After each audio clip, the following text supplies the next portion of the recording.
Recently, one of my subscribers, to the point, said he'd been waiting forever for me to do a review of stuff like Kershaw or Bucks.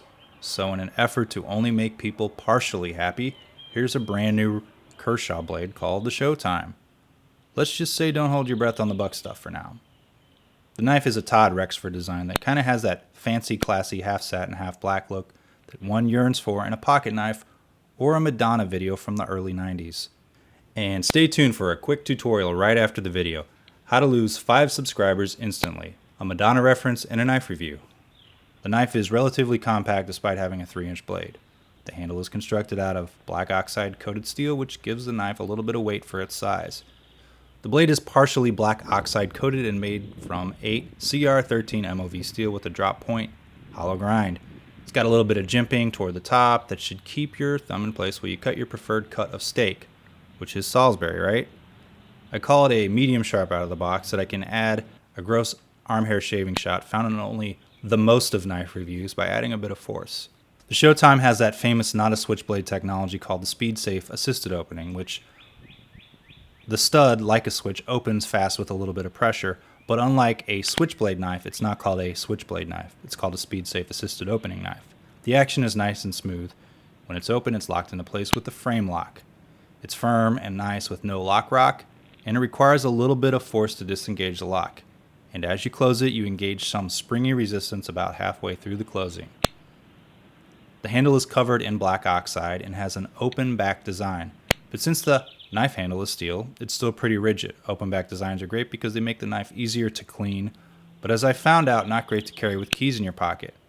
It didn't happen with this knife, but I inadvertently damaged the blade of another knife because I carried it with my keys in the same pocket, and the keys hit the blade and put a chip in it. And in case you can't tell, this is one of those smaller handled EDC knives. While there's plenty to grip onto, some may prefer a larger handle, like I do. Or some people may think an Endura is way too big to EDC, and that I don't know what I'm talking about, which is probably true. Which leads me to the pocket clip. It's a deep carry design, and it's pretty short for a pocket clip, which may hide the fact you have something larger than it looks in your pants. It's reversible for a right or left pocket carry in a tip-up configuration.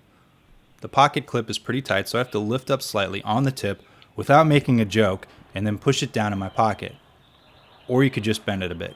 Alright, so how about let's demolish this cardboard box it came in, because that seems to be the formula I follow in my knife reviews now. Talking, usage while talking, still more talking. Anyway, fit and finish is pretty good. I really like the Speedsafe opening because it's not called switchbladed. It can be carried in more areas where laws are dumb and outdated.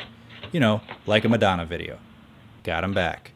It's got a pretty hefty construction, it's sleek, and the deployment is nice. It's kind of loud though, if you use a Speedsafe, so if you're a cubicle warrior and don't want to alarm the cubicle square next to you, you may want to throw your hand over the blade during deployment to maintain your tactical letter opening advantage. And how about that survival skill called making a sharp stick, which helps YouTubers appear to have a video with more content, even though there's not. And while I didn't show it, I was able to sharpen this pretty easily on the 40-degree setting on my sharp maker, with no problems like edge rolling or chipping or anything, which really shouldn't happen anyway unless it's a stick made from rocks. After a little bit of work, it took a razor sharp edge, making it sharper than when I got it. Anyway, so this knife was provided by review by Kershaw, and if I'm using the internet correctly, it looks like it retails for about $48, and you can get it on sale for about $30. Although since I cranked this video out like a boss, it looks like it's only available for pre-order right now. Of course, please don't blame me if those prices change, I'm just Googling it. Anyway, if you like this video, please give it a thumbs up, leave a comment, or concern, or a friendly tip, like that I'm doing everything wrong. If you think I'm doing a few things right, please subscribe to my channel for more reviews of knives, flashlights, headlamps, and other crap.